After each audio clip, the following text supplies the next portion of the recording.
ओम श्री हनुमते नमः। आप सभी का आपके अपनी चैनल आध्यात्मिक सागर में बहुत बहुत स्वागत है। आज मंगलवार को सुनिए हनुमान जी की कथा। एक नगर में एक वृद्धा रहती थी। उसका एक ही पुत्र था। उस वृद्धा की हनुमान जी पर बहुत गहरी आस्था थी। वह हर मंगलवार का व्रत रखती थी और हनुमान जी की पूजा आराधना करती थी। एक बार हनुमान जी ने अपनी भक्तिनी उस वृद्ध महिला की श्रद्धा का परीक्षण करने का विचार किया। हनुमान जी साधु का वेश धारण कर वृद्धा के घर गए और पुकारने लगे कि है कोई हनुमान भक्त जो हमारी इच्छा पूर्ण करे। तब आवाज उस वृद्धा के कान में पड़ी। पुकार सुनकर वृद्धा जल्दी से बाहर आई और साधु को प्रणाम कर बोली, आज्ञा महाराज। हनुमान वेशधारी साधु बोले, मैं भूखा हूँ, भोजन करूंगा, तुम थोड़ी सी जमीन लीप दो। वृद्धा दुविधा में पड़ गई।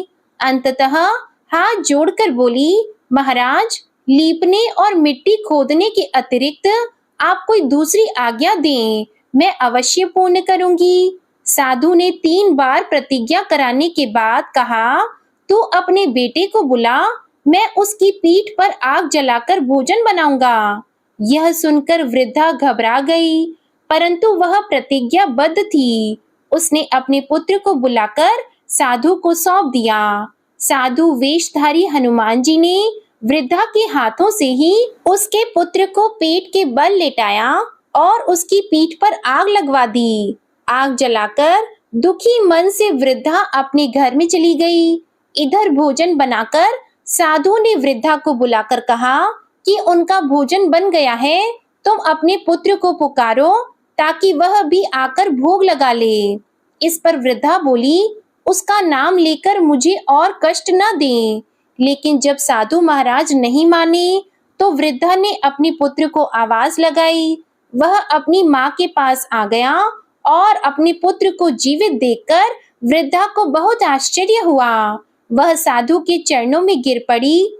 तब हनुमान जी अपने वास्तविक रूप में प्रकट हुए और वृद्धा को भक्ति का आशीर्वाद दिया। तो प्रेम से बोले, शंकर भगवान की जय हो, बजरंग बली की जय हो। आइए सुनते हैं मंगलवार व्रत की पौराणिक कथा। एक बार नैमिषारण्य तीर्थ में 80,000 मुनि एकत्र होकर पुराणों के ज्ञाता श्री सूत जी से पूछने लगे, हे महामुने, आपने हमें अनेक पुराणों की कथा सुनाई है। अब कृपा करके हमें ऐसा व्रत और कथा बताएं जिसके करने से संतान की प्राप्ति हो तथा मनुष्यों को रोग, शोक, अग्नि, सर्व दुख आदि का भय दूर हो, क्योंकि कलयुग में सभी जीवों की आयु बहुत कम है। फिर इस पर उन्हें रोग, चिंता के कष्ट लगे रहेंगे, तो फिर वह श्री हरि चरणों में अपना ध्यान कैसे लगा सकेंगे। श्री सूत जी बोले, हे मुनियों, आपने लोक कल्याण के लिए बहुत ही उत्तम बात पूछी है। एक बार युधिष्ठिर ने भगवान श्री कृष्ण से लोक कल्याण के लिए यही प्रश्न किया था। भगवान श्री कृष्ण और युधिष्ठिर का संवाद तुम्हारे सामने कहता हूँ, ध्यान पूर्वक सुनो। एक समय पांडवों की सभा में श्री कृष्ण जी बैठे हुए थे। तब युधिष्ठिर ने भगवान श्री कृष्ण से प्रश्न किया, हे प्रभु, नंद नंद, गोविंद, आपने मेरे लिए अनेकों कथाएं सुनाई हैं। आज आप कृपा करके ऐसा व्रत या कथा सुनाएं जिसके करने से मनुष्य को रोग, चिंता का भय समाप्त हो और उसको पुत्र की प्राप्ति हो। हे प्रभु, बिना पुत्र जीवन व्यर्थ है। पुत्र के बिना मनुष्य नरकगामी होता है। पुत्र के बिना मनुष्य पितृ ऋण से छुटकारा नहीं पा सकता और न ही उसका पुन्नग नामक नरक से उद्धार हो सकता है। अतः पुत्रदायक व्रत बताएं। श्री कृष्ण भगवान बोले, हे राजन, मैं एक प्राचीन इतिहास सुनाता हूँ, आप उसे ध्यान पूर्वक सुनो। कुंडलपुर नामक एक नगर था। उसमें नंदा नामक एक ब्राह्मण रहता था। भगवान की कृपा से उसके पास सब कुछ था, फिर भी वह दुखी था। इसका कारण यह था कि ब्राह्मण की स्त्री सुनंदा की कोई संतान नहीं थी। सुनंदा पतिव्रता थी, भक्ति पूर्वक श्री हनुमान जी की आराधना करती थी। मंगलवार के दिन व्रत करके अंत में भोजन बनाकर हनुमान जी की आराधना करती थी। मंगलवार के दिन व्रत करके अंत में भोजन बनाकर हनुमान जी को भोग लगाने के बाद स्वयं भोजन करती थी। एक बार मंगलवार के दिन ब्राह्मणी गृह कार्य की अधिकता के कारण हनुमान जी को भोग नहीं लगा सकी, तो इस पर उसे बहुत ही दुख हुआ।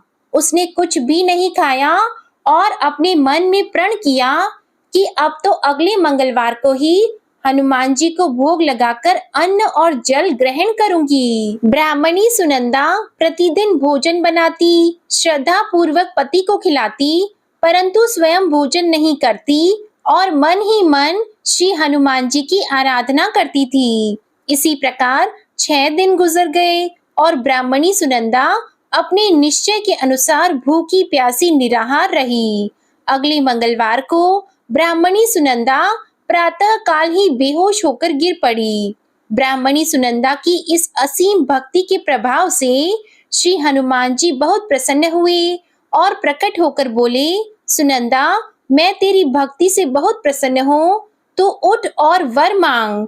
सुनंदा अपने आराध्य देव श्री हनुमान जी को देखकर आनंद की अधिकता से विह्वल होकर श्री हनुमान जी के चरणों में गिरकर बोली, हे प्रभु, मेरी कोई संतान नहीं है, कृपा करके पुत्र और कन्या प्रदान करें, आपकी अति कृपा होगी। श्री महावीर जी बोले, तेरी इच्छा पूर्ण होगी, तेरे एक कन्या पैदा होगी, उसके अष्टांग प्रतिदिन सोना दिया करेंगे। इस प्रकार कहकर श्री महावीर जी अंतर्ध्यान हो गए। ब्राह्मणी सुनंदा बहुत हर्षित हुई और समाचार अपने पति से कहा। ब्राह्मण देव कन्या का वरदान सुनकर कुछ दुखी हुए, परंतु सोना मिलने की बात सुनी तो बहुत प्रसन्न हुए। उन्होंने विचार किया कि ऐसी कन्या के साथ मेरी निर्धनता भी समाप्त हो जाएगी। श्री हनुमान जी की कृपा से वह ब्राह्मणी गर्भवती हुई और 10वें महीने में उसे बहुत ही सुंदर पुत्री प्राप्त हुई। यह बच्ची अपने पिता के घर में ठीक उसी तरह से बढ़ने लगी जिस प्रकार शुक्ल पक्ष का चंद्रमा बढ़ता है। 10वें दिन ब्राह्मण ने उस बालिका का नामकरण संस्कार कराया। उसके कुल पुरोहित ने उस बालिका का नाम रत्नावली रखा, क्योंकि यह कन्या सोना प्रदान किया करती थी। इस कन्या ने पूर्व जन्म में बड़े ही विधान से मंगल देव का व्रत किया था। रत्नावली का अष्टांग बहुत सा सोना देता था। उस सोने से नंदा ब्राह्मण बहुत ही धनवान हो गया। अब ब्राह्मणी सुनंदा भी बहुत अभिमान करने लगी थी। समय बीतता रहा। अब रत्नावली 10 वर्ष की हो चुकी थी। एक दिन जब नंदा ब्राह्मण प्रसन्न चित्त था, तब सुनंदा ने अपने पति से कहा, मेरी पुत्री रत्नावली विवाह के योग्य हो गई है, इसलिए आप कोई सुंदर और योग्य वर देखकर विवाह कर दें। यह सुनकर ब्राह्मण बोला, अभी तो रत्नावली बहुत छोटी है। तब ब्राह्मणी बोली, शास्त्रों की आज्ञा है कि कन्या 8वें वर्ष में गौरी, 9 वर्ष रोहिणी, 10वें वर्ष में कन्या, इसके पश्चात रजस्वला हो जाती है। गौरी के दान से पाताल लोक की प्राप्ति होती है, रोहिणी के दान से बैकुंठ लोक की प्राप्ति होती है, कन्या के दान से इंद्र लोक में सुखों की प्राप्ति होती है। अगर हे पतिदेव रजस्वला का दान किया जाता है तो घोर नरक की प्राप्ति होती है। इस पर ब्राह्मण बोला, अभी तो रत्नावली मात्र 10 ही वर्ष की है और मैंने तो 16-16 साल की कन्याओं के विवाह कराए हैं, अभी जल्दी ही क्या है। तब ब्राह्मणी सुनंदा बोली, आपको तो लोभ अधिक हो गया है लगता है।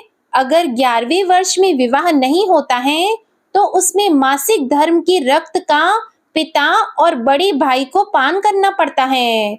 शास्त्रों में कहा गया है कि माता, पिता और बड़ा भाई रजस्वला कन्या को देखते हैं तो वह अवश्य ही नरकगामी होते हैं। तब ब्राह्मण बोला, अच्छी बात है, कल मैं अवश्य ही योग्य वर की तलाश में अपना दूत भेजूंगा। दूसरे दिन ब्राह्मण ने अपने दूत को बुलाया और आज्ञा दी कि जैसी सुंदर मेरी कन्या है वैसा ही सुंदर वर उसके लिए तलाश करो। दूत अपने स्वामी की आज्ञा पाकर निकल पड़ा। पंपई नगरी में उसने एक सुंदर लड़के को देखा। यह बालक एक ब्राह्मण परिवार का बहुत गुणवान पुत्र था। इसका नाम सोमेश्वर था। दूत ने इस सुंदर और गुणवान ब्राह्मण पुत्र के बारे में अपने स्वामी को पूर्ण विवरण दिया। ब्राह्मण नंदा को भी सोमेश्वर अच्छा लगा और फिर एक शुभ मुहूर्त में विधि पूर्वक कन्यादान करके ब्राह्मण संतुष्ट हुए। परंतु ब्राह्मण के मन में तो लोभ समाया हुआ था। उसने कन्यादान तो कर दिया था पर वह बहुत ही खिन्न था। उसने विचार किया कि रत्नावली तो अब चली जाएगी और मुझे इससे जो सोना मिलता था वह अब मिलेगा नहीं। मेरे पास जो धन था कुछ तो इसके विवाह में खर्च हो गया और जो शेष बचा है वह भी कुछ दिनों के बाद समाप्त हो जाएगा। मैंने तो इसका विवाह करके बहुत बड़ी भूल कर दी है। अब कोई ऐसा उपाय हो कि रत्नावली मेरे घर में ही बनी रहे, अपनी ससुराल न जाए। लोभ रूपी राक्षस ब्राह्मण के मस्तिष्क पर छाता जा रहा था। रात भर अपनी शैया पर बेचैनी से करवटें बदलते बदलते उसने एक बहुत ही क्रूर निर्णय लिया। उसने विचार किया कि जब रत्नावली को उसका पति सोमेश्वर अपने घर के लिए जाएगा तो वह मार्ग में छिपकर सोमेश्वर का वध कर देगा और अपनी लड़की को अपने घर ले आएगा, जिससे नियमित रूप से उसे सोना भी मिलता रहेगा और समाज का कोई मनुष्य उसे दोष भी नहीं दे सकेगा। जब अगले दिन सुबह हुई तो नंदा और सुनंदा ने अपने जमाई तथा लड़की को बहुत सारा धन देकर विदा किया। सोमेश्वर अपनी पत्नी रत्नावली को लेकर ससुराल से अपने घर की तरफ चल दिया। ब्राह्मण नंदा महालोभ के वशीभूत होकर अपनी मति खो चुका था। पाप पुण्य का उसे विचार नहीं रहा था। अपने भयानक और क्रूर निर्णय को कार्य रूप देने के लिए उसने अपने दूत को मार्ग में अपनी जमाई का वध कराने के लिए भेज दिया था, ताकि रत्नावली से प्राप्त होने वाला सोना उसे हमेशा मिलता रहे और वो कभी निर्धन न हो। ब्राह्मण के दूत ने अपने स्वामी की आज्ञा का पालन करते हुए उसके जमाई सोमेश्वर का मार्ग में ही वध कर दिया। समाचार प्राप्त कर ब्राह्मण नंदा मार्ग में पहुंचा और रोती हुई अपनी पुत्री रत्नावली से बोला, हे पुत्री, मार्ग में लुटेरों ने पति का वध कर दिया है। भगवान की इच्छा के आगे किसी का वश नहीं चलता है। अब तू घर चल, वहां पर ही रहकर शेष जीवन व्यतीत करना। जो भाग्य में लिखा है वही होगा। अपने पति की अकाल मृत्यु से रत्नावली बहुत दुखी हुई। करुण क्रंदन और रुदन करती हुई अपने पिता से बोली, हे पिताजी, इस संसार में जिस स्त्री का पति नहीं है उसका जीना व्यर्थ है। मैं अपने पति के साथ ही अपने शरीर को जला दूंगी और सती होकर अपने इस जन्म को, माता पिता के नाम को तथा सास ससुर के यश को सार्थक करूंगी। ब्राह्मण नंदा अपनी पुत्री रत्नावली के वचनों को सुनकर बहुत दुखी हुआ। विचार करने लगा कि मैंने व्यर्थ ही जमाई वध का पाप अपने सिर लिया है। रत्नावली तो उसके पीछे अपने प्राण तक देने को तैयार है। मेरा तो दोनों तरफ से मरण हो गया। धन तो अब मिलेगा नहीं। जमाई वध के पाप के फलस्वरूप यम यातना भुगतनी पड़ेगी। यह सोचकर वह बहुत ही दुखी हुआ। सोमेश्वर की चिता बनाई गई। रत्नावली सती होने की इच्छा से अपने पति का सिर अपनी गोद में रखकर चिता में बैठ गई। जैसे ही सोमेश्वर की चिता को अग्नि लगाई गई, वैसे ही प्रसन्न होकर मंगल देव वहां प्रकट हुए और बोले, हे रत्नावली, मैं तेरी पति भक्ति से बहुत प्रसन्न हूँ, तू वर मांग। तब रत्नावली ने अपने पति का जीवन दान मांगा। मंगल देव बोले, रत्नावली, तेरा पति अजर अमर है, यह महाविद्वान भी होगा और इसके अलावा तेरी जो इच्छा हो वह वर मांग। तब रत्नावली बोली, हे ग्रहों के स्वामी, यदि आप मुझ पर प्रसन्न हैं तो मुझे यह वरदान दीजिए कि जो भी मनुष्य मंगलवार के दिन प्रातः काल लाल पुष्प, लाल चंदन से पूजा करके आपका स्मरण करेगा, उसको रोग व्याधि नहीं होगी, स्वजनों से कभी वियोग नहीं होगा, सर्प, अग्नि तथा शत्रुओं का भय नहीं रहेगा, और जो स्त्री मंगलवार का व्रत करेगी वह कभी विधवा नहीं होगी। मंगल देव ने तथास्तु कहकर अंतर ध्यान हो गए। सोमेश्वर मंगल देव की कृपा से जीवित हो उठा। रत्नावली अपने पति को पुनः प्राप्त कर बहुत प्रसन्न हुई और मंगल देव का व्रत प्रत्येक मंगलवार को करके व्रतराज और मंगल देव की कृपा से इस लोक में सुख ऐश्वर्य को भोगते हुए अंत में अपने पति के साथ स्वर्ग लोक को गई। प्रेम से बोलिए जय श्री हनुमान। आइए अब सुनते हैं श्री राम नाम की महिमा। लंकापति रावण के वध के बाद जब अयोध्यापति प्रभु श्री राम की कीर्ति दूर दूर तक फैल रही थी और वह मर्यादा पुरुषोत्तम कहलाने लगे थे, तब एक दिन महादेव शिव की इच्छा भी मर्यादा पुरुषोत्तम श्री राम से मिलने की हुई। पार्वती जी को संग लेकर महादेव जी कैलाश पर्वत से उतरकर अयोध्या नगरी के रास्ते पर चल पड़े। भगवान शिव और माँ पार्वती को अयोध्या आया देखकर राम जी बहुत खुश हुए। माता जानकी ने उनका उचित आदर सत्कार किया और स्वयं भोजन बनाने के लिए रसोई में चली गई। इस बीच भगवान शिव ने श्री राम जी से पूछा, आपके सेवक हनुमान जी दिखाई नहीं दे रहे हैं। तब श्री राम बोले, वे बगीचे में हैं। शिव जी ने श्री राम जी से बगीचे में जाने की अनुमति मांगी और पार्वती जी का हाथ थामकर बगीचे में आ गए। बगीचे की खूबसूरती देखकर उनका मन मोहित हो गया। आम के एक घने वृक्ष के नीचे हनुमान जी दीन दुनिया से बेखबर गहरी नींद में सोए हुए थे और एक लय में खर्राटों से राम नाम की ध्वनि उठ रही थी। चकित होकर शिवजी और माता पार्वती एक दूसरे की ओर देखने लगे। माता पार्वती मुस्कुरा उठी और वृक्ष की डालियों की ओर इशारा किया। राम नाम सुनकर पेड़ की डालियां भी झूमने लगी थी और इनके बीच से भी राम नाम उच्चारित हो रहा था। शिवजी इस राम नाम की धुन में मस्त मगन होकर खुद भी राम राम कहकर नाचने लगे। माता पार्वती जी ने भी अपने पति का अनुसरण किया और अपने कोमल पैर थिरकाने लगी।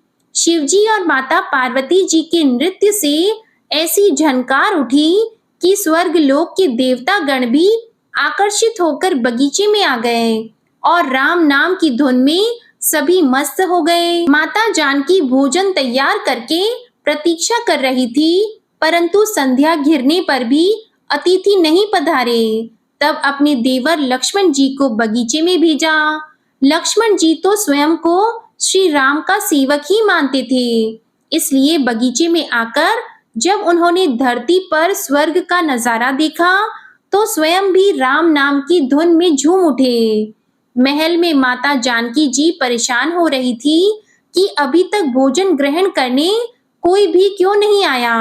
उन्होंने श्री राम जी से कहा, भोजन ठंडा हो रहा है, चलिए हम ही जाकर बगीचे में से सभी को ले आएं।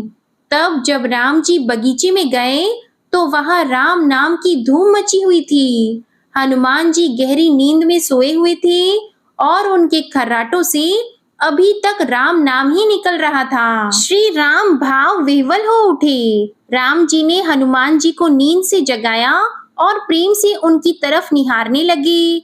हनुमान जी प्रभु को आया देखकर शीघ्रता से उठकर खड़े हो गए। नृत्य की सभा भंग हो गई। शिवजी खुले कंठ से हनुमान जी की राम भक्ति की सराहना करने लगे। हनुमान जी सकुचाए लेकिन मन ही मन खुश हो रहे थे। श्री सिया राम ने भोजन करने का आग्रह भगवान शिवजी से किया। सभी लोग महल में भोजन करने के लिए चल पड़े। माता जानकी जी भोजन परोसने लगी। हनुमान जी को भी श्री राम जी ने पंक्ति में बैठने का आदेश दिया। हनुमान जी बैठ तो गए, परंतु आदत ऐसी थी कि राम जी के भोजन परोसने के उपरांत ही सभी लोग भोजन करते थे। आज श्री राम के आदेश से पहले भोजन करना पड़ रहा था। माता जानकी हनुमान जी को भोजन परोसती जा रही थी, परंतु हनुमान जी का पेट ही नहीं भर रहा था। सीता जी कुछ समय तक तो उन्हें भोजन परोसती रही, फिर समझ गई कि इस तरह से तो हनुमान जी का पेट नहीं भरेगा। उन्होंने तुलसी के एक पत्ते पर राम नाम लिखा और भोजन के साथ हनुमान जी को परोस दिया। तुलसी पत्र खाते ही हनुमान जी को संतुष्टि मिली और वह भोजन खाकर उठकर खड़े हो गए। भगवान शिव शंकर ने प्रसन्न होकर हनुमान जी को आशीर्वाद दिया कि आपकी राम भक्ति युगों युगों तक याद की जाएगी और आप संकट मोचन के नाम से जाने जाएंगे। आइए अब सुनते हैं राम नाम की महिमा की दूसरी कहानी। महादेव जी को एक बार बिना कारण के किसी को प्रणाम करते देखकर पार्वती जी ने पूछा, आप किसको प्रणाम करते रहते हैं? तब शिव जी ने अपनी धर्म पत्नी पार्वती जी से कहा कि हे देवी, जो व्यक्ति एक बार राम कहता है उसे मैं 3 बार प्रणाम करता हूँ। पार्वती जी ने एक बार शिव जी से पूछा, आप शमशान में क्यों जाते हैं और ये चिता की भस्म शरीर पर क्यों लगाते हैं? उसी समय शिव जी पार्वती जी को शमशान ले गए। वहां एक शव अंतिम संस्कार के लिए लाया गया। लोग राम नाम सत्य है कहते हुए शव को ला रहे थे। शिव जी ने कहा कि देखो पार्वती, इस शमशान की ओर जब लोग आते हैं तो राम नाम का स्मरण करते हुए आते हैं और इस शव के निमित्त से कई लोगों के मुख से मेरा अति प्रिय दिव्य राम नाम निकलता है। उसी को सुनने मैं शमशान में आता हूँ और इतने लोगों के मुख से राम नाम का जप करवाने में निमित्त बनने वाले इस शव का मैं सम्मान करता हूँ, प्रणाम करता हूँ और अग्नि में जलने के बाद उसकी भस्म को अपने शरीर पर लगा लेता हूँ। राम नाम बुलवाने वाले के प्रति मुझे इतना प्रेम है। एक बार शिव जी कैलाश पर पहुंचे और पार्वती जी से भोजन मांगा। तब पार्वती जी विष्णु सहस्त्र नाम का पाठ कर रही थी। पार्वती जी ने कहा, अभी पाठ पूरा नहीं हुआ है, कृपया थोड़ी देर प्रतीक्षा कीजिए। तब शिव जी ने कहा कि इसमें तो समय और श्रम दोनों लगेंगे। संत लोग जिस तरह से सहस्त्र नाम को छोटा कर लेते हैं और नित्य जपते हैं, वैसा उपाय कर लो। तो पार्वती जी ने पूछा कि वो उपाय कैसे करते हैं, मैं सुनना चाहती हूँ। तो शिव जी ने बताया, केवल एक बार राम कह लो, तुम्हें सहस्त्र नाम भगवान के 1000 नाम लेने का फल मिल जाएगा। एक राम नाम 1000 दिव्य नामों के समान है। तब पार्वती जी ने वैसा ही किया। भगवान बोले, श्री राम राम रामेति रमे रामे मनोरमे सहस्त्र नाम तततुल्यम राम नाम वरानने। यह राम नाम सभी आपदाओं को हरने वाला, सभी संपदाओं को देने वाला दाता है, सारे संसार को विश्राम या शांति प्रदान करने वाला है। इसलिए मैं इसे बार बार प्रणाम करता हूँ।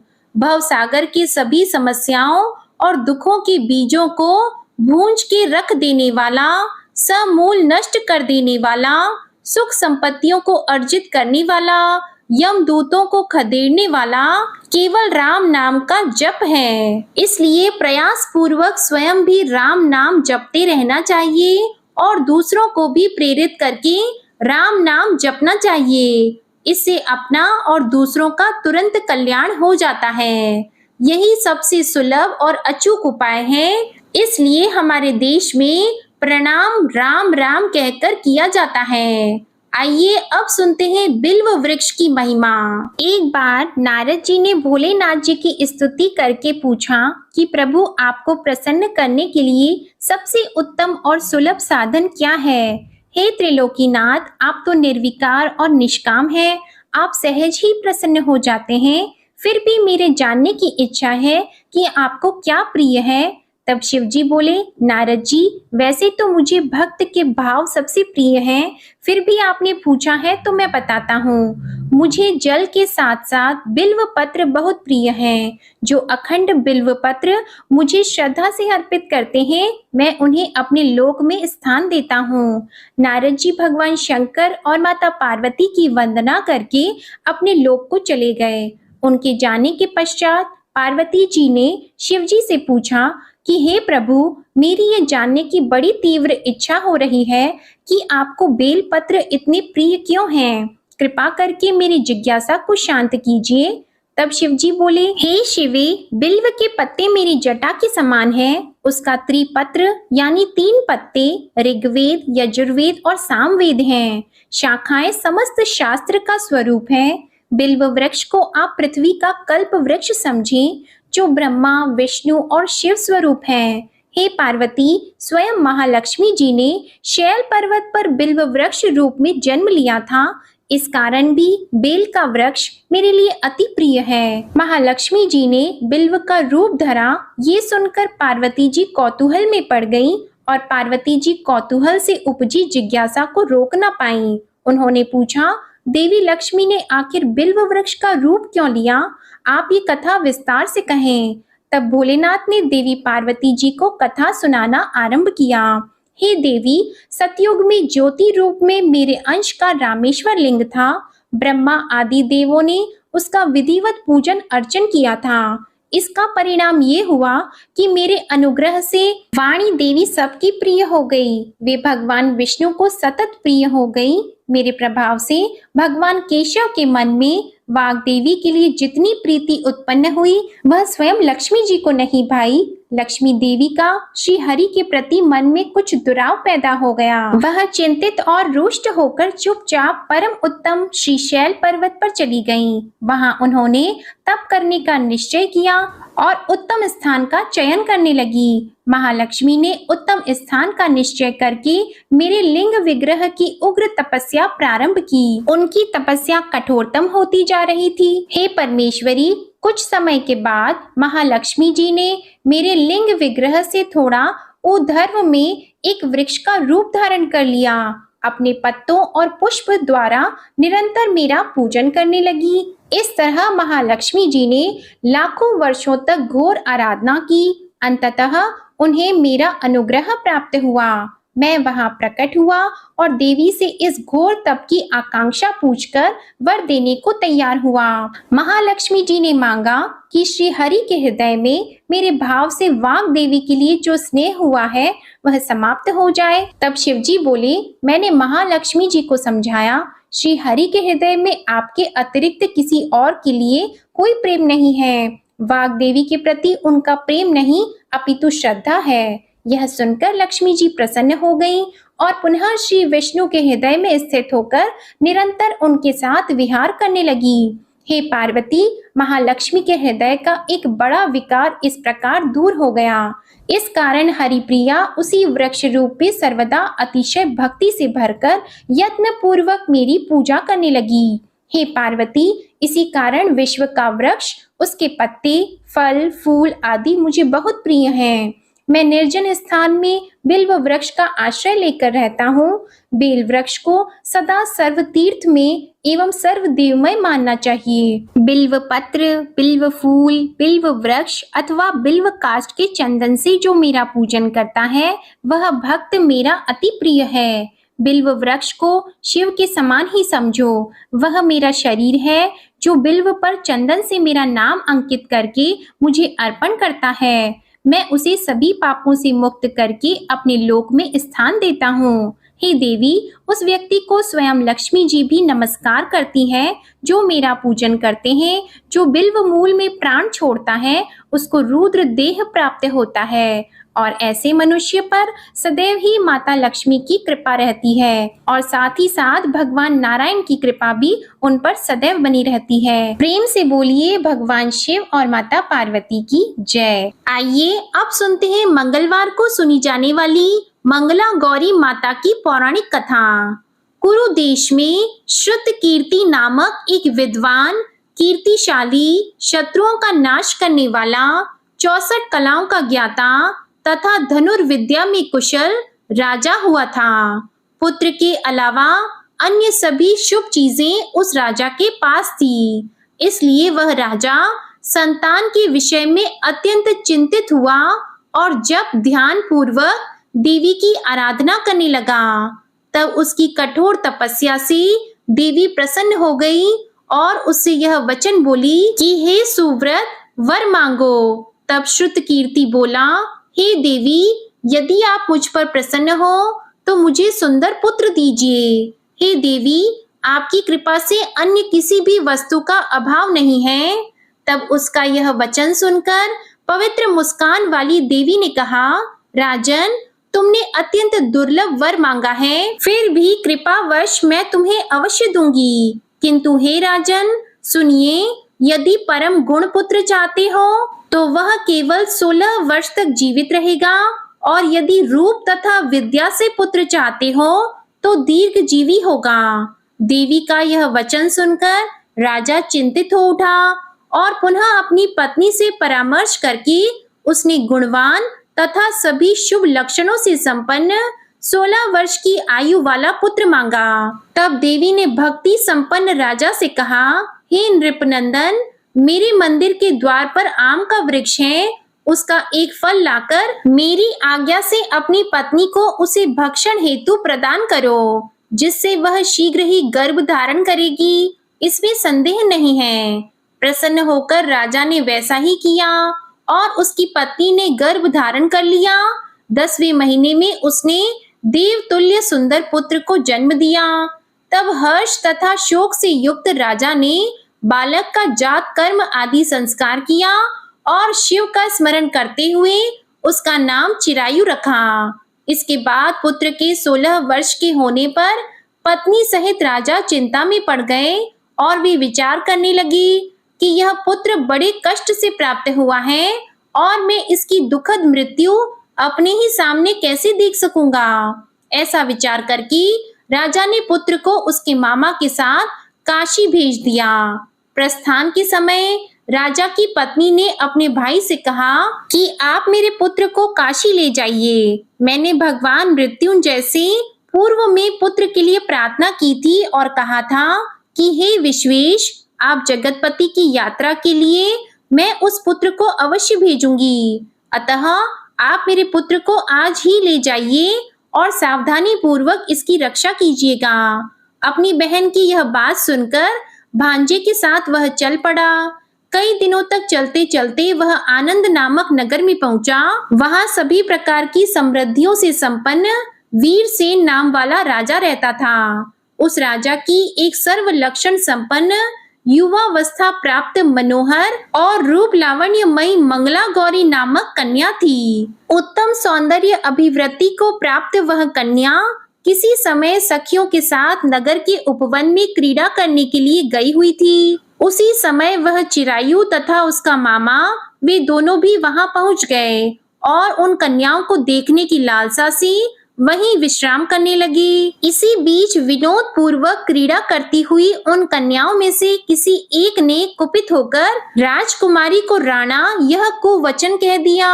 तब उस अशुभ वचन को सुनकर राजकुमारी ने कहा कि तुम अनुचित बातें क्यों बोल रही हो? मेरे कुल में तो इस प्रकार की कोई नहीं है। मंगला गौरी की कृपा से तथा उनके व्रत के प्रभाव से विवाह के समय जिसके सर पर मेरे हाथ से अक्षत पड़ेंगे, हे सखी, वह यदि अल्प आयु वाला भी होगा तो भी चिरंजीवी हो जाएगा। इसके बाद वे सभी कन्याएं अपने अपने घर चली गईं। उसी दिन राजकुमारी का विवाह था। बालिक देश के दृढ़धर्मा नामक राजा के सुकेत नाम वाले पुत्र के साथ उसका विवाह निश्चित किया गया था। वह सुकेत विद्याहीन, कुरूप तथा बहरा था।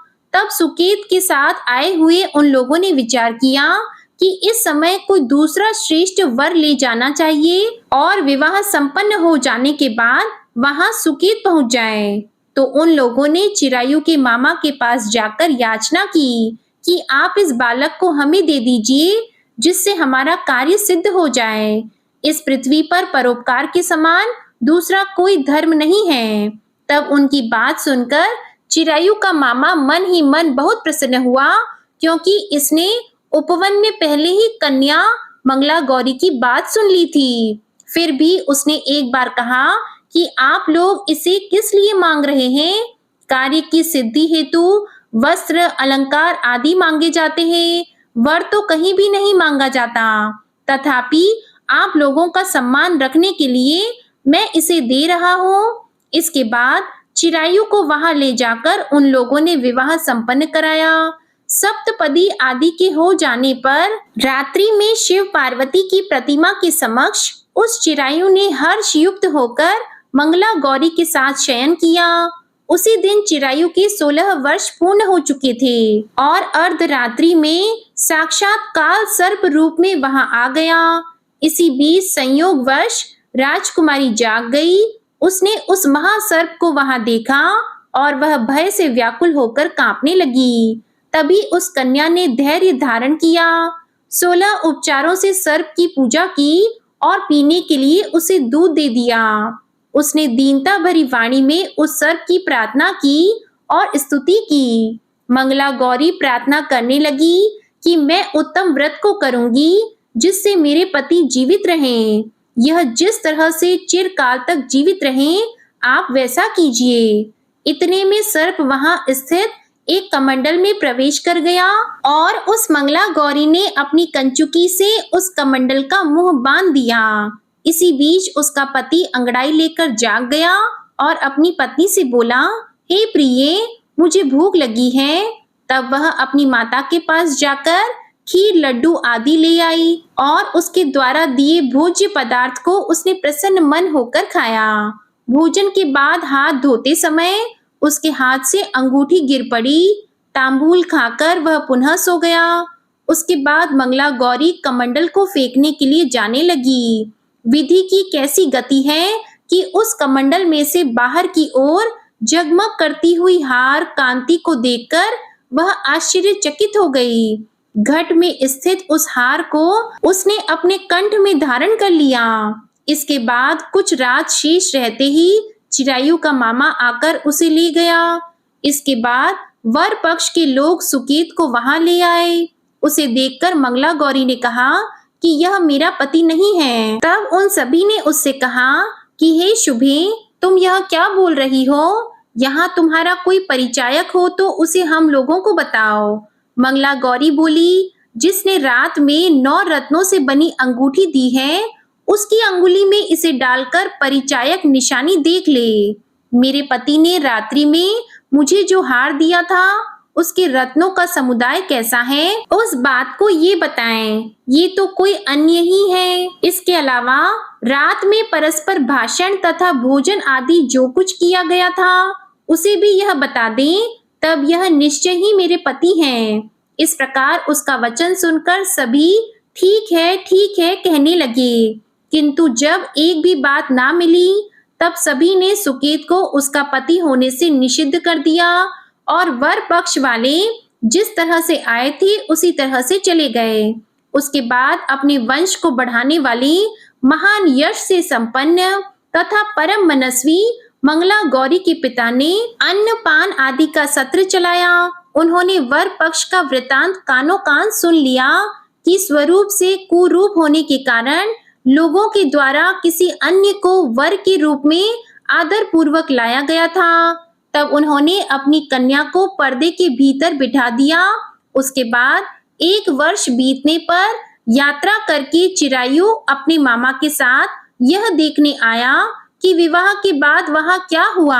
तब भीतर से उसे देखकर वह मंगला गौरी अत्यंत प्रसन्न हुई और माता पिता से बोली कि मेरे पति आ गए हैं। तब राजा ने अपने स्वजनों को बुलाकर पूर्व में कहे गए सभी परिचायकों को निशानी को देकर मंद मुस्कान वाली अपनी कन्या चिरायु को सौंप दी। राजा ने शिष्ट जनों को साथ लेकर विवाह का उत्सव कराया।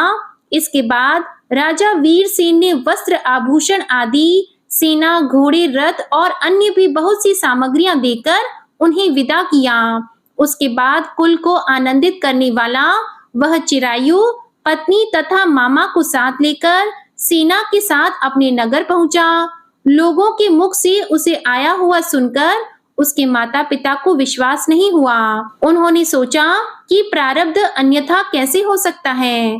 इतने में वह अपने माता पिता के पास आ गया और स्नेह से परिपूर्ण वह चिरायु भक्ति पूर्वक उनके चरणों में गिर पड़ा। तब अपने पुत्र का मस्तक सूंघकर उन दोनों ने परम आनंद प्राप्त किया। पुत्र वधू मंगला गौरी ने भी सास ससुर को प्रणाम किया।